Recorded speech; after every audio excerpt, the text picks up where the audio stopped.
Hi, I'm Caroline from Intersoft Systems, and today's video is how to add an account in FinPower Connect Cloud.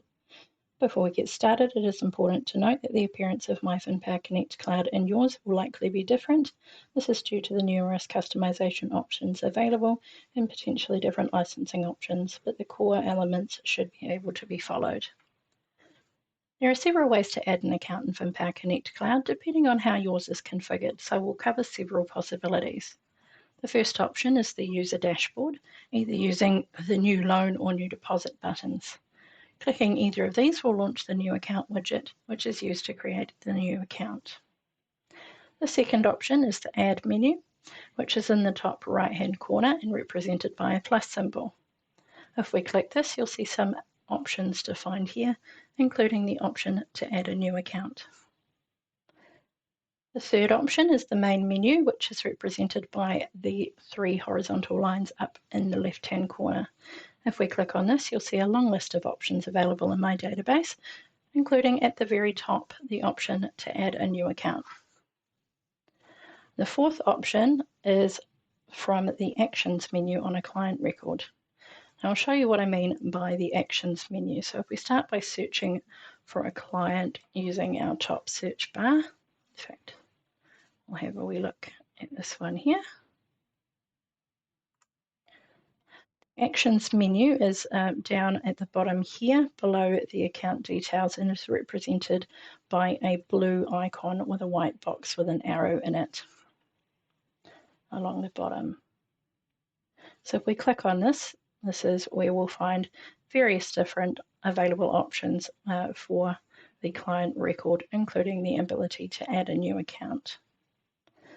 Clicking this will pre-populate the client record when you add a new account, so it is a handy way to do it.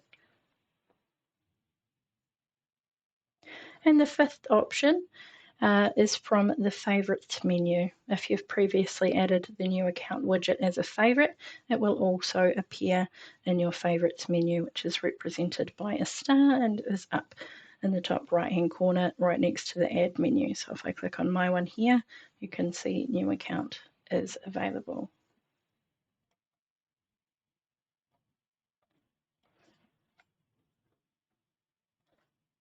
Once we have the new account widget open, the account adding process begins. The first page allows the choosing of the product type. For today, we'll select the loans option. Your product types and account types will likely be labelled differently, so you'll need to choose what options are relevant for you.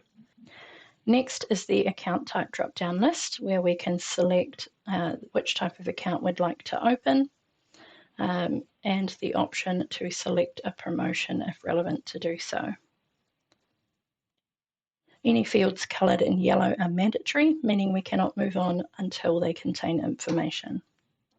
Before we click next, if we take a quick look at the advanced options, by clicking the green Advanced button in the bottom left-hand corner. Clicking this will add any fields that were flagged in the configuration as Show in Advance. So some of these fields for you may have already been showing. In my example here, we can see it has added sections for branch and department, dealer and employee, broker and employee, and account manager and pool. Dealer and employee and broker and employee will only show if you're licensed for external parties, and pools will only be available if you're licensed for pools. Not all fields will be used or relevant for each and every site. On the next page, we can select the client. If you've added the new account from the client record, as mentioned, this step will already have at least one client attached in here, but you'll have the opportunity to add more if necessary. In this screen, you can either choose to create a new client by clicking one of these buttons up the top, or you can choose the search field to find an existing client record. As you can see in the search tips, you can search by client ID, name, date of birth, phone number, email, or account ID if they have an existing account already.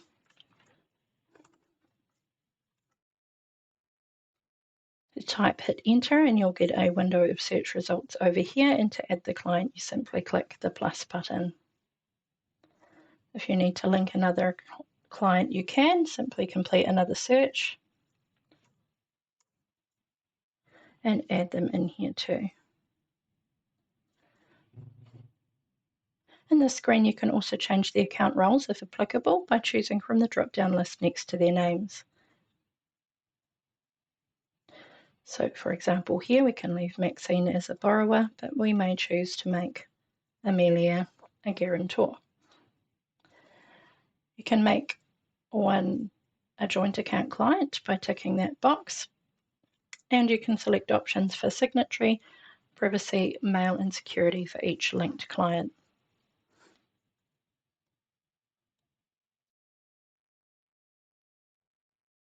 The security option determines whether the client is included as a debtor on the PPSR registration. If unticked, the system default will be used and all attached clients will be listed, possibly excluding guarantors depending on some other configuration settings. Before we move on, I just want to point out that there are little tooltips that you can click on as well, which will give more information about available options. These are represented by the little eye icons throughout VinPower Connect Cloud, and when clicked will pop up with a little message. So like this one here, it tells you again about the different roles and how to reposition clients and use the other buttons within the grid. Next, we can add a security. First, we can click the little green plus button to launch the security item widget. And then next we select our security type. For today's example, we'll keep it simple and click motor vehicle. On the motor vehicle tab up the top here, we can enter a registration number for the vehicle, and if you have a third-party server set up like I do, you can import the majority of the information, saving precious time on keystrokes. So all I need to do is type the registration in there and click the Motor Web button. And if we run through this and click OK, we'll be presented with the report, which we'll cover off in a different video. But if we click next from here, you can see we're presented with all the information that's available to be imported back into VinPower Connect Cloud. All we need to do is make sure that the items are ticked and click Finish and then OK. And now, as you can see, the key information has been imported, and depending on the report type, possibly even updating the valuation details as my example has done here. If you don't have all the details at the point of opening the account, you can add these in later, particularly if you're saving the account as a quote first. But once you're finished entering in the information here, all you need to do is click Save and then Next. Next is the Name and Details page, where you can choose the name of the account itself. This is normally pre-populated based on what is set in global settings for new accounts. So in this case, it's currently set to name the account to match the account owners. So if Amelia wasn't a guarantor, her name would also be represented here, and the account would be in joint names. Whereas because Amelia is a guarantor, the account is simply named for the main borrower. Likewise, the description is pre-populated, but by an account type setting, and depending on user permissions, may or may not be available for editing. The ledger field in my case has been updated because I've selected a promotion, which has the option to set to add a ledger when this is selected.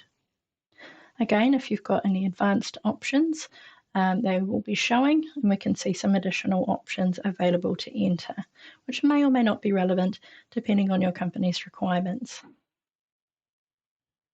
I'll quickly fill in some details as an example of how these might be used.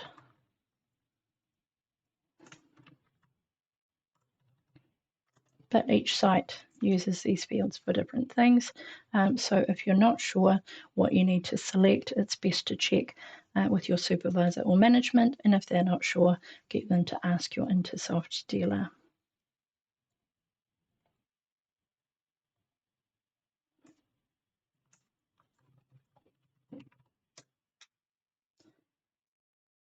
to the next page. It's the main event, being the financial page. Here is where we can determine the terms of the loan or deposit, as the case may be. In the grid up to the top left, you'll see we have a loan advance, the figure of which was pre-populated by my account type promotion. I can manually adjust the advance by typing in the field here to what I would like it to be. Standard opening transactions can also be added by default based on the account type or promotion settings. So in this case, we can see a reduced establishment fee labelled promo has been added from the promotion settings. Others can be added by using the green plus button. For example, we might like to add a trade-in value.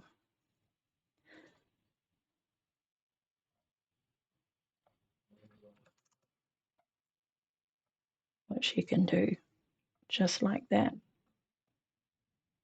Next, you can adjust things like the proposed opening date if you're not opening the account today but saving as a quote, so that the calculations will be from that date. You can set the number of payments or term. My account type has number of payments set, yours might be term. For the number of payments for 2 years at monthly, I would need to enter 24, which I've got here.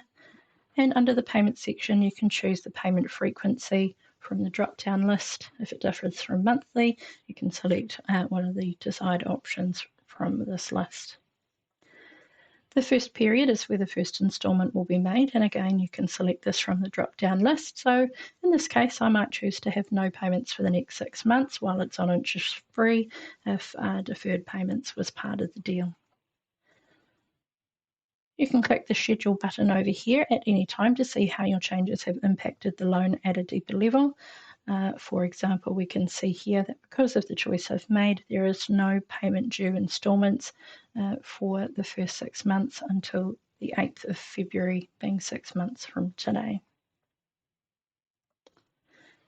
There is also a balloon payment field that you can add to if there is to be a larger balloon payment at the end of the loan. To reduce the payments between now and maturity. Whether this field is available or not is again determined by the account type settings and is unlikely to be relevant for all loan types. But if we review our schedule again and scroll to the very bottom, we can see the final balloon payment at maturity, and you can see a reduction in the repayment amount for the regular instalments. You can also adjust payments by typing in a payment value to the payment box. So you could round it up to 230 and it will automatically recalculate that for you. Additionally, you can also click on the overriding payments button. And this will launch the ability to add in additional payments or override a few regular payments as an example. There are add buttons down the bottom here that can assist you with this. So if we click the green plus button, this will add all regular instalments but blank to enable the overriding of the required payments. So if I wanted to override the very first one and call that $150, for example, and that's the only one I wanted to do, you can then click the little paintbrush down the bottom that will go through and remove all the additional blank payments. And this is what we're left with here. Just 2 overriding options, the regular one that we've manually overridden and the adjustment before the balloon payment as expected. To finish that, you can just click Apply Changes and that will be complete. Again, we can double check this in the schedule and we can see our overridden payment there. The residual value allows the entry of an account to remain at the end of the loan that does not result in a payment, so differing from a balloon. And next, in the interest section, you can change the cycle of the interest if required. The next 2 sections cover the startup interest-free period from our promotion and the standard ongoing interest rate for this fixed term loan account. Next, if we click on our little advance button, we can see what is set and, if necessary, amend it. So here we can see the default interest rate and basis where applicable. And it's important to know that each default interest rate basis applies different default interest differently. So it's important to get this right. So fixed rate will charge default interest on the difference between the default rate and the normal interest rate. So for example, our interest rate is 20%. We would have to set the default rate on a fixed rate at 25% to get the default interest to charge at 5%, being the difference between the two. Premium rate will charge default interest above the normal interest rate. So if we wanted to charge 5%, we would select premium rate and default that to 5.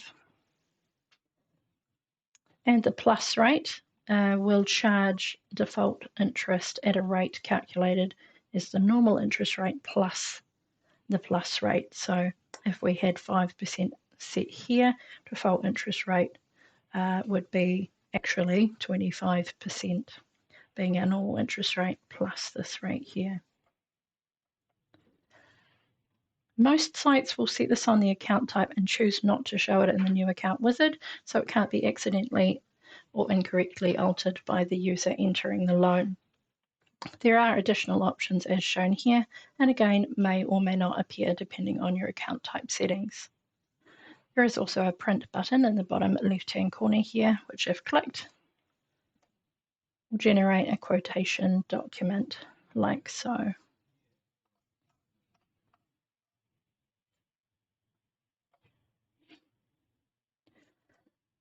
On to the next page, it's our other details page where we can set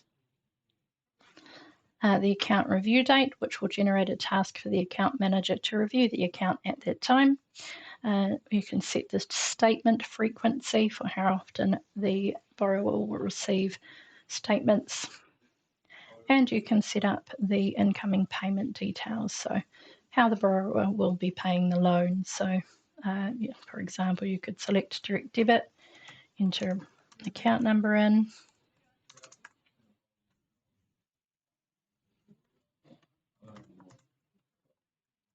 and use the smart tags down the bottom to include what's going to come in for each payment. So that may be account ID and last name, for example.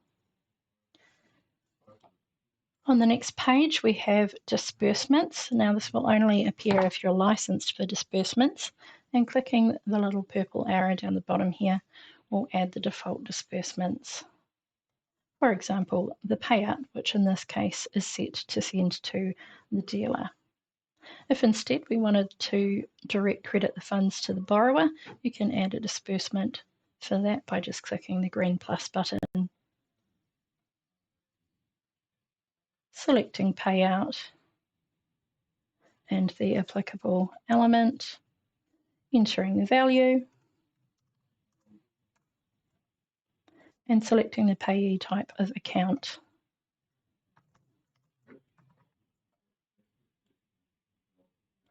And then selecting the options to direct credit those funds to.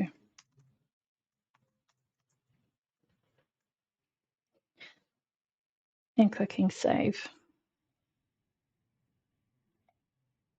You could then choose to remove the external party disbursement by simply selecting the record and clicking the red X down the bottom here.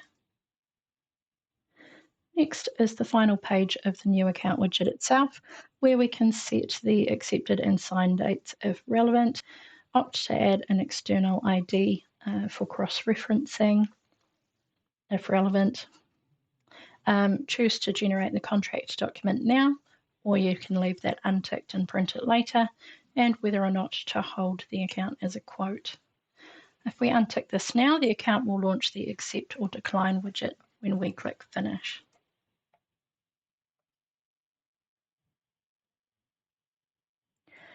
The accept or decline widget is straightforward to follow. Any account warnings will appear here just as an alert before formally opening the account.